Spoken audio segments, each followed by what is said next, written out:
Les disparus de Bavourlan. Une fiction de Romain Weber et Laurence Courtois. Épisode 6. La poularde au vin jaune.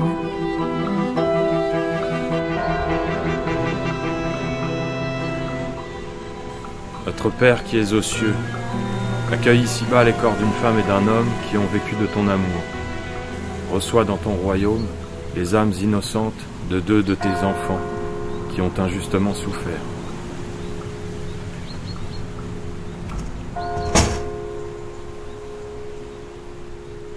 C'est qui qu'on enterre? Les amoureux de Clerlieu, monsieur Ribaudier. Je connais pas. Il y en a qui disent que c'est les Varaudes. Ça vous dit quelque chose? Les Varaudes? Ils ont disparu quand vous étiez maire, il y a 45 ans. De toute façon, mon père, on était de la poussière, on redeviendra de la poussière. Alors, franchement, c'est quoi qu'on a perdu? Je sais pas, monsieur Ribaudier. Ah bah rien. On n'a rien perdu. Eh oh, le gros! Tu cries trop fort, tu vas réveiller maman. Elle est morte, maman. Demeurez, va. Bonjour, le grand. Excusez mon frère, il fait pas exprès de crier fort. Alors que maman et papa, ils disent que dans un cimetière, il faut faire le roi du silence. On parle, y a pas de mal. T'entends? Et puis tu devrais t'en foutre parce que maman et papa, ils t'ont jamais aimé. T'es pas gentil avec moi. Je passe vous voir tout à l'heure, le gros. Ce sera plus commode. Prenez une belle poularde, plumée et vidée. Attachez-lui les cuisses, ligotez-lui les ailes, elle ne doit pas s'échapper. Mettez la poularde dans une casserole et recouvrez-la de crème et de vin jaune. Puis, faites cuire à feu doux pendant 4 heures. Et la volaille, solidement attachée et impitoyablement noyée, fera un délicieux déjeuner du dimanche. Je m'appelle André Rose. Nous sommes le 22 août 2019. Je suis le curé d'un village qui cuisine à merveille la poularde au vin jaune. Bonjour, monsieur Rose. Monsieur Broyard. Ainsi donc, repose ici Jane et Abel Varaude. Il paraît. Va-t-on au moins graver leur nom sur leur tombe? On n'a pas la preuve que ce sont bien eux. Bon, alors mentons-nous à nous-mêmes et faisons comme si nous nous recueillions sur la tombe d'illustres inconnus. Ah, et puis non. Je voudrais vous parler, monsieur Rose, d'une femme et d'un homme dont les cœurs devraient encore battre, mais qui demeurent aujourd'hui sous nos pieds. J'ai connu Jane et Abel Varaude, c'étaient des amis. Abel était ingénieur sur le barrage. Il venait de Lyon et il est venu habiter Vourlan. Un Lyonnais qui construit le barrage. Vous imaginez l'accueil que Vourlan lui a fait? Mais qui au juste est bien reçu ici? C'est vrai que ça n'a pas été si simple quand je suis arrivé. À Vourlan, il y a toujours une bonne raison pour mériter un accueil exécrable. Et Jane. Tous les hommes en étaient amoureux. Et je l'ai été moi aussi. Follement. C'était une femme libre et heureuse. C'est comme ça, disait-on, qu'étaient les femmes de San Francisco. Et Jane venait de San Francisco. Mais à Vourlan, il ne fait pas bon être trop belle, trop libre et trop heureuse. Car c'est tout le contraire des femmes qui vivent ici. Cela fait naître de la jalousie. Nous nous trouvons devant les tombes de 2 personnes irremplaçables, monsieur Rose. Mais les cimetières ne sont-ils pas remplis de gens irremplaçables? Et leurs parents? Abel était orphelin. Et Jane avait coupé les ponts avec les États-Unis. Pourquoi? Qu'est-ce qui s'est passé avec ses parents? Moi, elle en parlait peu. Mais c'était une femme très libérée. Une hippie, disait-on. Dans une famille qui ne l'était pas du tout. Et une famille antisémite qui plus est. Alors quand elle s'est fiancée à un certain Abel Varaude... Où est-ce qu'ils se sont rencontrés? En Californie. Abel y a passé un moment, je crois me souvenir que c'était pour ses études. Qu'avez-vous pensé de la lettre que je vous ai laissée? Le corbeau de Vourlan. C'est sa première. Il vous en a envoyé d'autres? Il? Ah, non. Non. Elle, monsieur Rose. Qui est? Cette femme dont je vous parle. Trop libre, trop belle. Jane Varod? On n'a jamais vu aussi magnifique corbeau, monsieur Rose. Jane Varod, c'était elle le corbeau? Mais qu'est-ce qui peut vous faire dire ça? De tous les habitants de Vourlan, une seule personne n'a pas reçu de lettre. Elle? Elle en a payé le prix fort. Et comment sait-on qu'elle n'en a pas reçu? Les lettres n'étaient pas envoyées par la poste. Elles étaient déposées dehors. Tous les habitants de Vourlan en ont reçu. Abel Varod compris. Tous, sauf Jane Varod. Mais c'était la meilleure façon de se démasquer et de ne pas s'envoyer de lettres. Avez-vous remarqué la date? Août 25, oui. De mauvaises habitudes américaines. De San Francisco, peut-être. N'importe qui aurait pu écrire ça pour l'accuser. Ça semble si mal correspondre au portrait que vous en faites. J'ai moi aussi du mal à le croire, mon père. Ces lettres sont tellement affreuses. Mais l'amour ne me rend certainement pas objectif. Mais enfin, il faut plutôt chercher qui lui en voulait. Il faut s'imaginer ce qu'était la vie à Vourlan à l'époque. Un village replié sur lui-même, meurtri par un barrage qu'il rayait de la carte. Un maire jeune, ambitieux, habité par le profit personnel. Des habitants pauvres et à l'esprit peu ouvert, je le sais. J'étais comme eux. L'hostilité de tout un village peut vous mener à faire des choses insensées. Vous avez peut-être raison. Je suis bien placé pour savoir que les gens sont plus complexes que ce qu'ils donnent à voir. Mais qu'elle soit coupable ou innocente, de toute façon, rien n'excuse ceux qui lui ont infligé une mort aussi terrible. Dites-moi, a-t-on pris soin de retirer les chaînes de leur maison? J'imagine que oui. Avec 45 ans de retard. Enfin, passez une merveilleuse journée, monsieur Rose.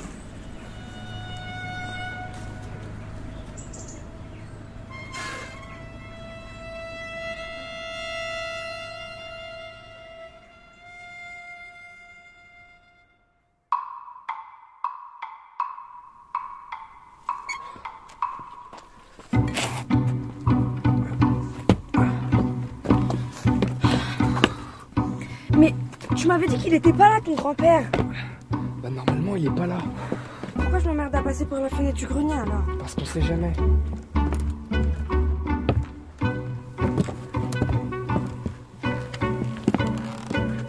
Mais je vais enlever cette latte là, regarde. Comme ça, s'il se passe un truc comme ça, on entendra tout comme si on y était. Allez viens, c'est dans la malle là-bas.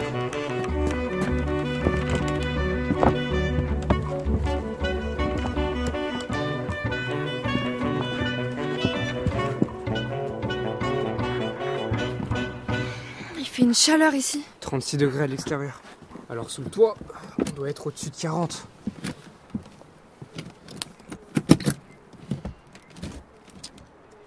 Bon, au boulot.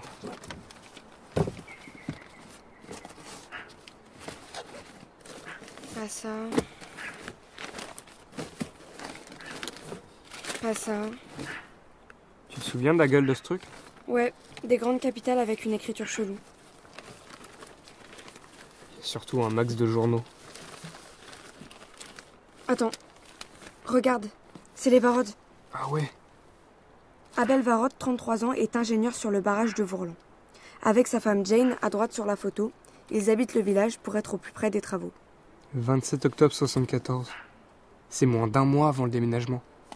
Les habitants de Vourlan ne nous voyaient pas d'un très bon œil au début, dit-il, mais je travaille tous les jours à expliquer qu'on prépare l'avenir de leurs enfants.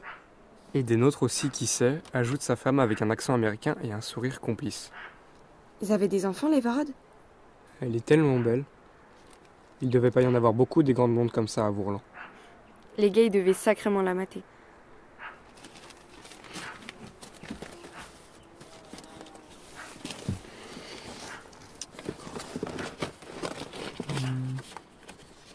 Oh, là, c'est la lettre du corbeau. À Ahmed Majoubi, le profiteur. Il n'y a que toi pour te réjouir du maudit barrage. Il est bien pour tes affaires, électricien minable, mais il te donnera le malheur. Août 30, 1973, Corbeau. Août 30. C'est trop bizarre. Il m'avait dit qu'il en avait reçu aussi.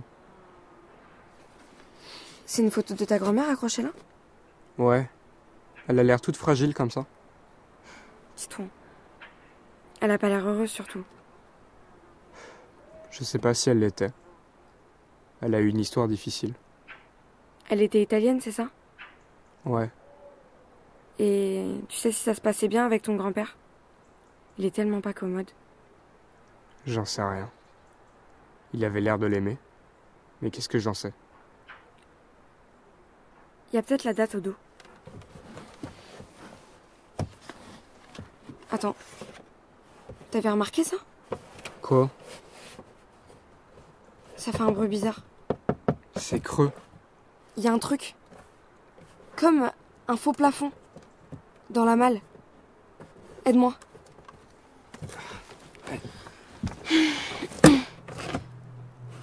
Il y a une lettre. Pareil que les autres. Qu'est-ce que c'est que ça? Arita Majoubi, la tueuse d'enfants.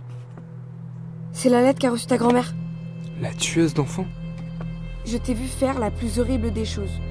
Tu as tué dans ton bidon un enfant qui n'était pas de ton mari. Demandez l'américaine si je mens. C'est elle qui a fait ça, et c'est pas la première fois. Malheur sur toi, malheur sur ton mari trompé. Novembre 19, 1974, Corbeau. C'est horrible. 2 jours avant sa mort. C'est tellement atroce. Tu crois que c'est vrai cette histoire d'avortement? Et de mari trompé, aucune idée. Toutes ces histoires que ça fait ressortir. Et que ce soit vrai ou pas, le problème c'est l'humiliation. Souviens-toi de ce que disait la journaliste. Ouais. Les lettres étaient posées dans la rue et sur les rebords des fenêtres. Donc tout le village l'a lu celle-là. Pauvre Rita. C'est ça qui a tué ma grand-mère. Il le sait, ton père? Je crois pas. Il avait 1 an. Mais l'américaine, c'est Jane Varod.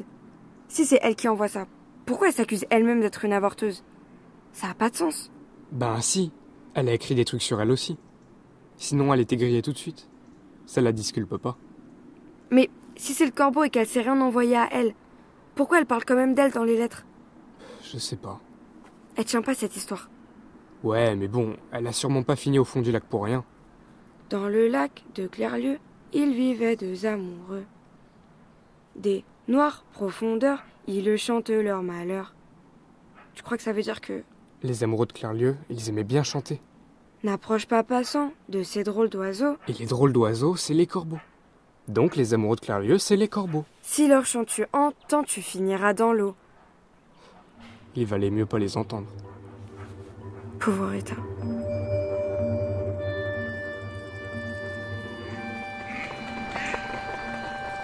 Dans le lac de Clairieux, il vivait 2 amoureux. Des noirs profondeurs, et ils chantent leur malheur. N'approche pas, passant, de ces drôles d'oiseaux. Si leur chant tu entends, tu finiras dans l'eau.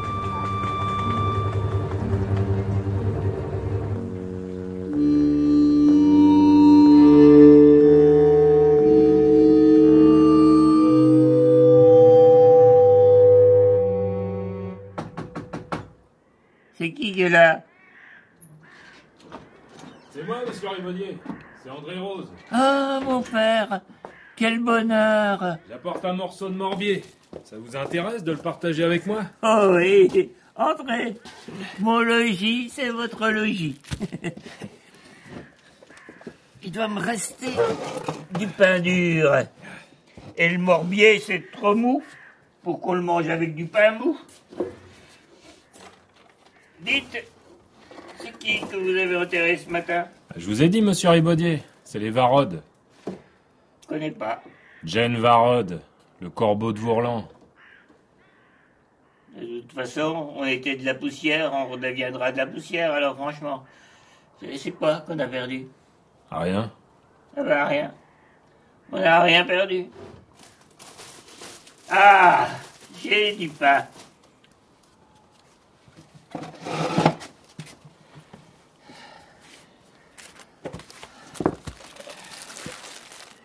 Ah, il fait l'air bon ce morbier. C'est tous les arômes de la région qui sont emprisonnés là-dedans.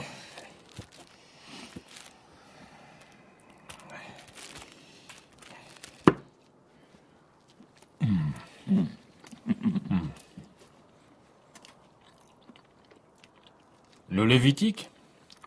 Vous lisez le Lévitique, monsieur Ribaudier? Parfois, mon père. Je vais pas aller voir le diable, moi. Oh, il faut que je vous montre un passage. Ah oui?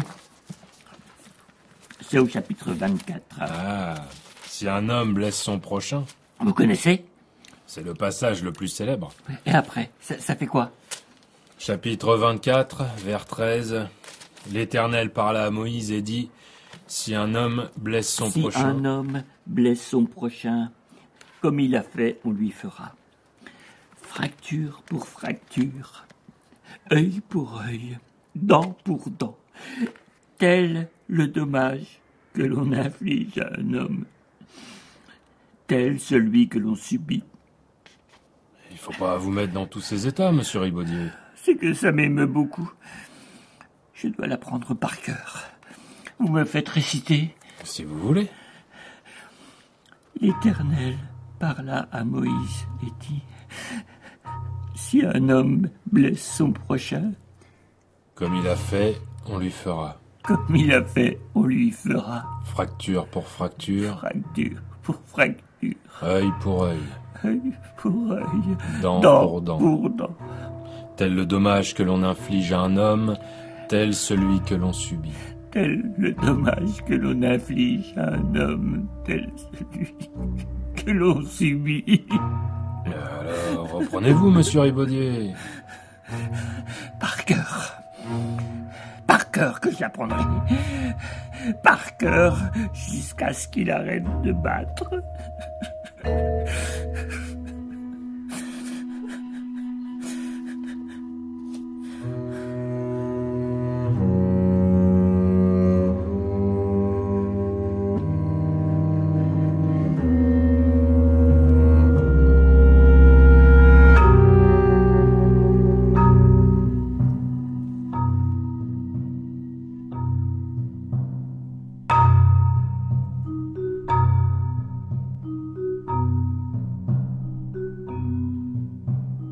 À suivre.